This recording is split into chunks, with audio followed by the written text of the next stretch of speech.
කැනඩාවේ අධ්‍යාපන ක්‍රමය ගැන ගොඩක් අය දැනගන්න කැමති. අපි බලමු ඒ ගැන කරුණු 5ක් සරලව.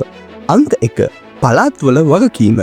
කැනඩාවේ අධ්‍යාපනය කියන්නේ ප්‍රධාන වශයෙන්ම ඒ පළාත්වල වගකීම. ඒ නිසා එක පළාතේ අධ්‍යාපන ක්‍රමය ටිකක් වෙනස් වෙන්න පුළුවන්. අංක 2 රජයේ මුදලින්. කැනඩාවේ ගොඩක් පාසල්වලට රජයේ මුදල් ලැබෙනවා. ප්‍රාථමික පාසල්වල ඉඳලා උසස් පාසල් දක්වා ගොඩක් පාසල් නොමිලේ. අංක 3 අනිවාර්ය අධ්‍යාපනය. කැනඩාවේ වයස අවුරුදු 6 වගේ ඉඳලා 16 හෝ 18 දක්වා පාසල් යෑම අනිවාර්යයි. ඒ කියන්නේ මේ වයසේ ඉන්න හැම දරුවෙක්ම අනිවාර්යෙන්ම පාසල් යන්න ඕනේ.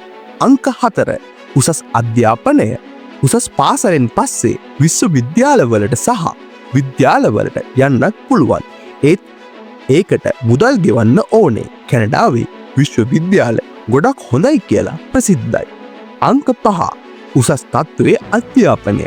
කැනඩාවේ අධ්‍යාපන ක්‍රමය ලෝකයේ හොඳම අධ්‍යාපන ක්‍රමවලින් එකක් විදිහට සලකනවා. ගොඩක් හොඳ ගුරුවරු සහ පහසුකම් මෙම කැනඩාවේ අධ්‍යාපන ක්‍රමය තුළ අඩංගු වෙනවා. අවසාන වශයෙන් කැනඩාවේ අධ්‍යාපන ක්‍රමය ගැන මේ කරුණු ටික ඔබට කවදා හරි වැදගත් වෙයි කියලා මම හිතනවා.